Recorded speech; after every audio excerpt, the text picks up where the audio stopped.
yang terkena, bapaknya kena, ibunya kena, dan terakhir Ahmad. Assalamualaikum warahmatullahi wabarakatuh. Balik lagi bersama gua di Rohima Channel. Oke, untuk para gengs semuanya, mohon maaf baru kali ini di Rohima Channel kembali lagi karena sekian lama di Rohima Channel udah briefing ya sih. Briefing karena untuk melakukan hal sesuatu yang untuk dikerjakan. Tapi sebelum itu, di Rohima Channel tidak akan pernah melupakan kalian semua yang terus menunggu-nunggu dari cerita-cerita di Rohima Channel. Oke, kali ini di Rohima Channel akan menceritakan sebuah kisah yang dimana yang berpengalaman para gengs yang sudah mendm gua di Instagram, dan akhirnya gua seminggu ini menelaah apa sih arti dari semua yang para gengs yang sudah ceritakan, dan alhamdulillah ketemu. Dan kali ini dari channel sudah ingin gak sabar untuk menceritakan kepada kalian semua. Tapi sebelum itu, sebelum mendengarkan, terima kasih yang sudah mengklik video ini dan sudah mendengarkan dari ceritanya, maupun yang baru datang. Tapi jangan lupa subscribe, like, and comment, dan share video ini, dan tekan tombol di bawah supaya kalian tidak pernah ketinggalan dari di Rohima Channel. Oke, tapi sebelum itu kita semua harus mendoakan kepada para korban Gunung Semeru yang berada di Jawa. Kita harus mendoakan mereka semua, semoga yang ditinggalkan, keluarga yang ditinggalkan diberikan kesabaran, ketabahan, dan yang meninggal atau yang korban, yang menjadi korban Gunung Semeru, kita doakan semoga amal ibadahnya diterima di sisi Allah, dan segala dosa-dosanya dihapus oleh Allah Subhanahu wa Ta'ala. Amin, amin ya Allah ya Rabbal alamin. Oke, semuanya jangan lupa terus stay healthy dan terus berhati-hati dimanapun kalian berada. Dan kita, walaupun kita merasa aman, kita harus mempunyai waspada, karena yang namanya gempa, yang namanya kecelakaan itu kita tidak tahu. Nah, makanya kita harus berempati untuk berhati-hati dimanapun kalian berada. Oke, kali ini dari Rohima Channel akan menceritakan sebuah kisah yang berawal dari yang bernama Ahmad. Ahmad ini mendm gue udah seminggu lalu, dan akhirnya gue baca-baca dari ceritanya Ahmad. Memang sedikit panjang, tapi untuk supaya diringkas, supaya lebih padat, tapi pendek tapi jelas. Nah, berawal ceritanya Ahmad ini adalah salah satu orang yang religius, dimana memang Ahmad ini pernah pesantren. Setelah itu ketika Ahmad pulang dari pesantren, udah lulus pesantren, Ahmad ini selalu diganggu oleh makhluk halus yang berada tepatnya di samping rumah itu rumah kosong. Dan kata Ahmad, rumah ini gede dan tidak pernah dihuni sama pemiliknya itu hampir 20 tahunan. Berarti katanya sih hampir 20 tahunan. Nah, warga sekitar juga udah mulai resah karena memang rumah pemiliknya ini tidak pernah balik lagi, dan konon katanya, ini gak tahu ceritanya, yang jelas rumah pemiliknya ini pergi karena memang terlilit hutang. Akhirnya ditutup dan tidak pernah kembali lagi, dan rumah ini menjadi kosong. Nah, rumah yang kosong ini tepatnya itu bersampingan dengan rumah Ahmad, 5 langkah ke rumah kosong tersebut. Nah, konon ceritanya Ahmad ini sering diganggu oleh makhluk yang berwarna oleh makhluk sosok yang berwarna merah atau disebut kuntilanak merah. Nah, pas ketika satu malam, Ahmad ini karena memang dia religius, tidak terlalu takut dengan hal begitu, Ahmad ini mulai memberanikan diri untuk masuk ke rumah tersebut. Nah, Ahmad ini mengajak satu temannya untuk memasuki rumah tersebut. Ketika masuk, memang suasana kosong, dan memang sudah di situ perabotannya itu udah pada rusak dan tidak layak. Dan anehnya lagi, ada satu kamar. Kamar ini jarang banget warga tahu bahwasanya di situ ada kamar, tapi masih utuh. Kamar itu terkunci, dan kuncinya ini mungkin karena udah lama, akhirnya kunci ini bisa terbuka. Pas ketika dibuka, ruangannya itu putih semua, dan di situ ada semacam sesajen yang ditinggalkan oleh pemiliknya. Dan sesajen itu berupa kembang 7 rupa, ada telur, ada kemangi, ada bukan kemangi sih, apa sih namanya tuh, daun apa, gaharu, dan juga ada kemenyan. Nah, kalau misalkan udah ada kemenyannya, udah ada berupa hal sesajen, berarti tempat-tempat kamar tersebut memang pernah dilakukan ritual oleh orang-orang sekitar. Tapi Ahmad tidak sebutkan orangnya. Nah, setelah itu ketika Ahmad masuk, di situ ruangan itu memang pengap dan baunya itu bau seperti kemenyan, tapi beda ya, beda, baunya sudah pengap banget. Nah, konon ceritanya pas ketika Ahmad masuk, di situ ada ya, yang pertama dilihat Ahmad itu yang ada sesajen, ada ayam cemani tapi yang masih mentah yang taruh di situ. Berarti ini sesajen ini masih baru-baru, gengs. Nah, sudah Ahmad masuk, akhirnya Ahmad mulai merasakan ada sosok yang berdiri tinggi terus menatap ke Ahmad, tapi tatapan matanya itu sangat tajam dan berwarna merah. Wow, mungkin kita disebut genderuwo ya, genderuwo. Nah, temannya Ahmad karena memang dia tidak punya nyali yang kuat, temannya Ahmad ini mulai kerasukan dan Ahmad panik. Akhirnya warga pada masuk ke sono, masuk ke rumah tersebut, dan akhirnya alhamdulillah temannya ini sembuh dari kerasukan tersebut. Tapi setelah itu keluarga Ahmad mulai diteror oleh makhluk-makhluk yang di sana. Wow, berarti disebut balas dendam ke keluarga Ahmad. Yang anehnya lagi, pas ketika sudah kejadian misterius tersebut, Ahmad mulai linglung nih. Melinglung, dia tidak tahu namanya dan dia tidak tahu jati dirinya, gengs. Setelah itu, setelah seminggu dari kejadian tersebut, pertama yang diganggu adalah kakak Ahmad. Kakak Ahmad ini beda tidak jauh umurnya dengan Ahmad, dan setelah itu ketika kakak Ahmad mulai merasakan ada hal yang aneh kepada dirinya, dia ini pertama perutnya membesar, terus dia merasa ada hawa-hawa panas yang selalu mengelilingi dia. Wow. Nah, setelah itu, setelah kakak Ahmad, adiknya Ahmad, gengs, adiknya Ahmad terkena oleh imbas dari makhluk-makhluk tersebut. Nah, kalau dipikir-pikir ya, kalau gua baca ini, salahnya Ahmad itu dari mana sih? Cuman Ahmad itu membuka pintu tersebut. Nah, setelah adiknya terkena, bapaknya, gengs, bapaknya kena, ibunya kena, dan terakhir Ahmad. Ahmad ini mungkin kita disebut orangnya tuh menjadi linglung dan tidak tahu jati dirinya. Nah, singkat cerita, akhirnya semuanya kena. Akhirnya warga panik dong. Dan mulai mendatangi ke rumah Ahmad. Dan ada satu orang yang mungkin bisa disebut dukunnya. Ada satu orang dukun. Terus kata dukun tersebut, memang tempat itu pernah pernah dilakukan ritual, semacam ritual untuk pesugihan dan untuk memperkaya diri. Nah, kenapa keluarga Ahmad diteror? Karena memang orang yang melakukan pesugihan tersebut tidak terima, karena makhluk yang di sana itu mungkin melaporkan kepada tuannya, dan akhirnya tuan ini menyantet keluarga Ahmad. Dan sayangnya lagi, adiknya sampai sekarang belum disembuhkan, gengs. Yang itu yang sangat miris banget, dan mohon maaf tidak disebutkan tampilkan fotonya. Memang Ahmad ini memberikan saya foto, dan kondisi adiknya ini memang sangat mengenaskan sekali, dan mungkin bisa disebut apa namanya, kayak kurap ya. Ini apa, kulitnya tuh kayak kurap, dan dia tidak bisa ngomong karena gagu. Wow.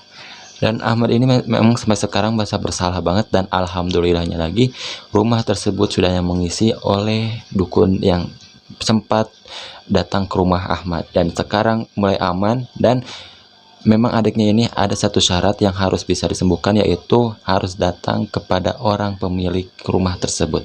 Dan kita kan gak tahu ya orangnya dari mana dan asalnya dari mana, kita gak tahu. Tapi memang itu adalah salah satu syaratnya supaya adiknya bisa sembuh. Tapi kalau dipikir hitung tarik lagi, itu 20 tahun bukan sebentar, gengs. 20 tahun ini memang waktu yang lama, dan kita tidak jauh juga asal muasal si pemilik tersebut. Tapi ada yang mengatakan tetangganya itu berawal orang rumah tersebut memang berasal dari Kalimantan. Memang ya, gengs, ya kalau misalkan sudah masuk ke ilmu hitam gitu, itu udah bahaya banget, dan itu udah masuk ke suatu dosa yang sangat besar banget, karena memang udah melakukan syirik ya. Dan juga Ahmad sudah menceritakan kepada gua, katanya Ahmad sekarang mulai bisa merasakan hal-hal yang negatif seperti makhluk halus.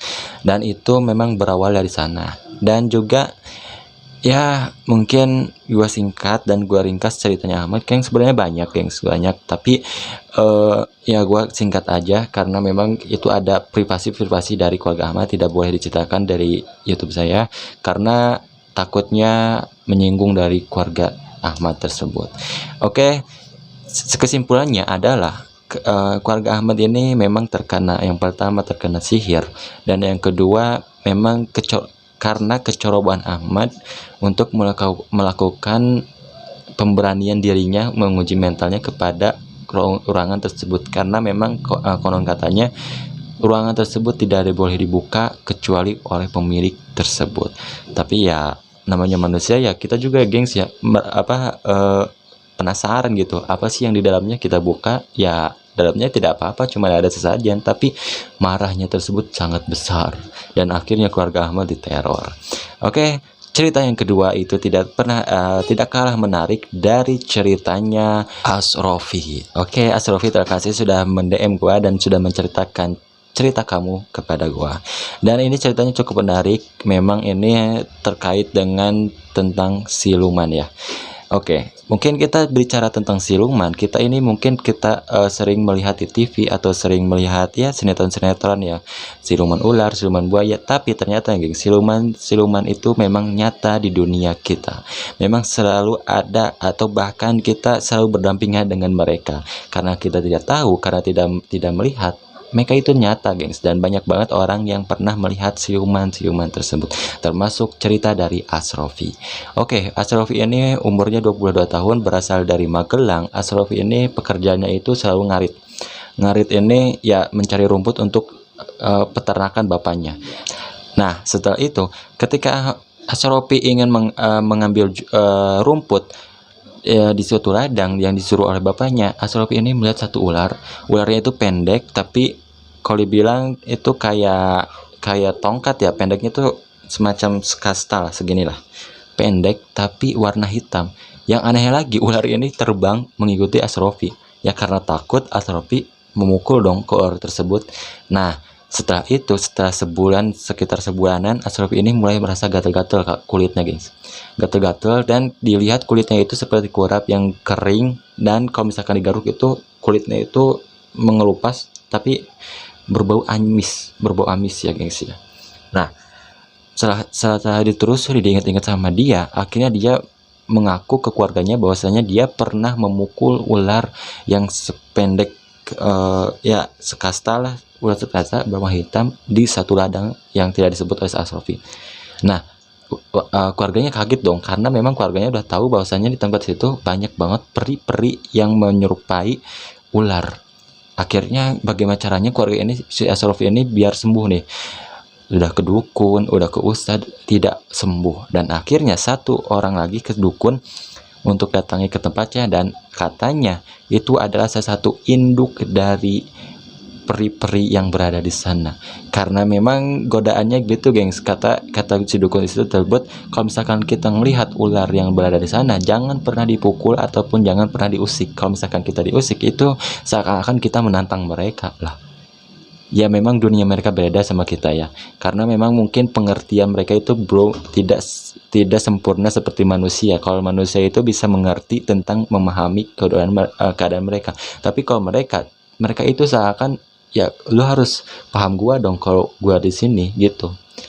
Nah, akhirnya singkat cerita, Asrofi ini kulitnya mulai menyebar. Asrofi ini mengirimkan foto, itu kulitnya memang sampai sekarang itu bekas-bekasnya itu kelihatan banget. Itu ya maaf ya, kalau dilihat, kalau misalkan kita langsung, mungkin kita yang tidak tahu itu merasa jijik ya, karena si kulitnya ini mengelupas seperti kering gitu gengs, seperti kering ya, seperti sisit ular yang baru mekar. Nah, akhirnya si Asrofi ini mulai sadar, dan ternyata memang kesalahannya ini yang pernah dilakukan itu dia merasa bersalah, dan dia malam-malam dia beranikan diri, bagaimana caranya supaya dia sembuh. Dia datang ke ladang tersebut, gengs. Dia datang, dia ngomong sendiri, ya dia ngomong lah, mungkin minta maaf atau mungkin tidak sengaja karena memang sudah mengganggu keluarganya atau mengganggu mereka. Nah, tapi yang aneh lagi, si Ashraf ini seakan-akan dililitin satu ular besar, ular gede. Terus dia melihat di depannya itu ada dua pasang mata merah semacam ular, tapi berarti kayak transparan gitu, transparan, kayak seakan kita ada, ya seakan kita percaya tidak percaya, gengs, karena di hadapan kita. Nah, dia ngomong katanya, ya kata Ashraf ini, yang ngomong katanya memang mungkin kalau bahasa kita ya, lu sudah mengganggu gua, kata lu sudah mengganggu ibu gua, ya gua gak terima, ya makanya lu harus mengalami hal tersebut, kulit lu harus gitu, karena itu hukuman dari gua, kata anaknya si ular tersebut. Nah, akhirnya berbincang-bincang tuh. Nah, ternyata sudah pulang dari rumah, si Ashraf ini melihat ibunya itu kerasukan ular, gengs. Kerasukan ular itu akhirnya semua warga panik, karena memang ya namanya kesurupan pastilah panik kita bagaimana caranya supaya keluar. Dan setelah sejam belum keluar, dan akhirnya si ular ini bicara bahwasanya si Asrofi harus punya syarat, yaitu harus membeli apel jin yang berwarna hitam. Belinya itu jauh, gengs, katanya dari daerah Banten. Dan apelnya jin itu semacam apel tapi berwarna hitam, tapi kita juga tahu itu apel jin kayak gimana, tapi harganya itu sangat fantastis banget.